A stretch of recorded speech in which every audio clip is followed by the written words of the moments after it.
Welcome back to the Parkinson's Doctor YouTube channel. This is Dr. Ramon Rodriguez, board certified neurologist and movement disorder specialist in Orlando, Florida.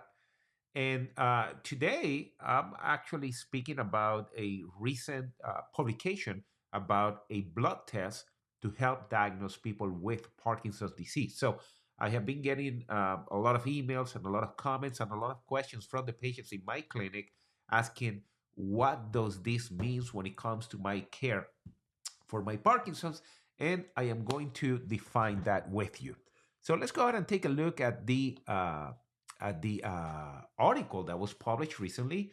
The author of this article is Dr. Laurie Sanders from Duke University, and the title of this article is A Blood-Based Marker of Mitochondrial DNA Damage in Parkinson's Disease. So I'm going to make a quick pause and let me explain to you why this is important, and then I will go into the details of these articles. One of the main challenges in diagnosing Parkinson's disease is that we do not have at this time any diagnostic test that will tell us with certainty that a person is suffering from Parkinson's disease. So we cannot diagnose Parkinson's disease from an MRI of the brain. We cannot diagnose Parkinson's disease from a DAT scan, and there are no blood tests to help us diagnose Parkinson's disease. That diagnostic testing help us uh, identify or rule out other possible conditions that might mimic Parkinson's disease and will help us identify that there is dopaminergic deficiency, but they do not tell us this is Parkinson's disease. So, this is very important because historically, over the past 10 to 20 years, we have had multiple medications that we feel might be able to slow down Parkinson's disease. We have recognized at this point that in order to test those medicines properly, we have to see those patients in the early stages of the condition. But we know that in the early stages of Parkinson's disease, PD can be very confusing, right? Just 2 days ago, we were at our Parkinson's disease symposium. That was on February 17. I'll try to actually bring some videos from that presentation.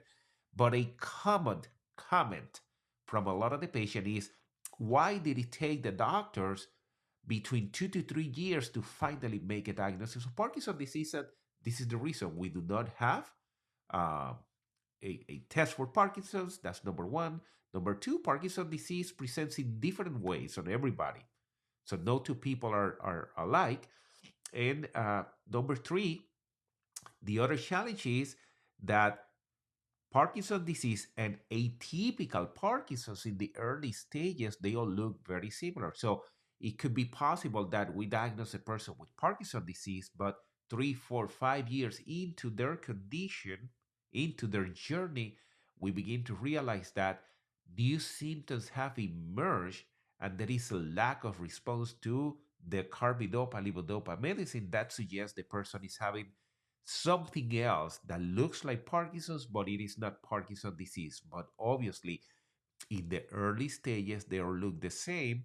And if we're doing a clinical study to slow down Parkinson's, and it happens that one of those patients eventually develop a Parkinson's plus syndrome, obviously that contaminated the data that we're getting. So this is why it is so important to have a blood test to diagnose Parkinson's disease.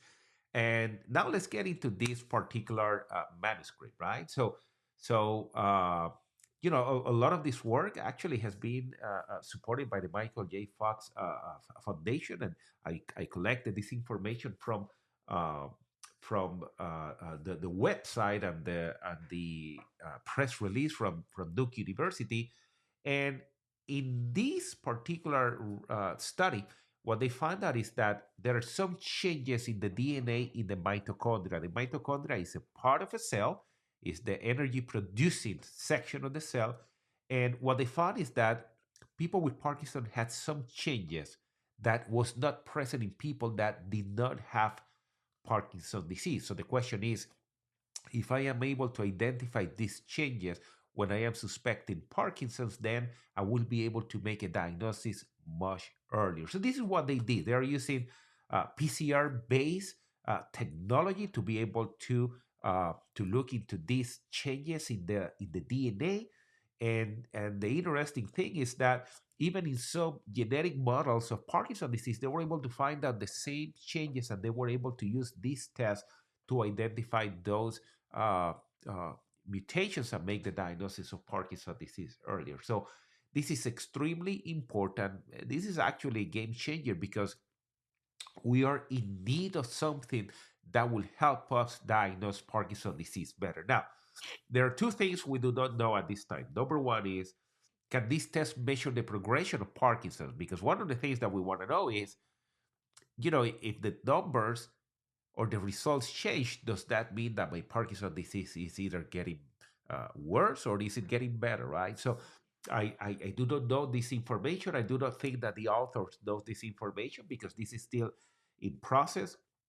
And then, can it differentiate Parkinson's disease from other Parkinsonism syndrome? So we will have to see this in the future. But in the meantime, I'm very excited to see this kind of technology coming out, this type of publications, and I encourage Dr. Sanders and her team of multiple people working with her to continue working on this to see if we can have very soon a test for Parkinson's. Now, what does this mean for you that have been diagnosed with Parkinson's disease at this time? So the answer is, listen, if you have the symptoms of Parkinson, you have the tremor, the stiffness, the slowness, you're taking levodopa, and you're responding very well to the medication, this doesn't make any changes, right? We know that you have Parkinson's disease, and this is what the test can do. However, this will be more applicable to a person that is beginning to notice some tremors, some slowness, some stiffness, and they're wondering, is this Parkinson's disease in the early stages? Then this is when a test like this might be very useful. Now, this test is not available right now. You cannot go to the lab and get this done. You cannot go to Duke and get this test done, as far as I know. However, if that changes, I will inform you guys if it happens that they are doing new studies and they are looking for more people. But in the meantime, keep under the care of your doctor, follow the directions of your doctor, and as I always say, make sure that you're exercising regularly, eating a healthy diet, sleeping well, doing some meditation and mindfulness exercises, and subscribe to our channel so you can continue receiving the latest information regarding Parkinson's disease. Thank you very much for your attention, and until the next video.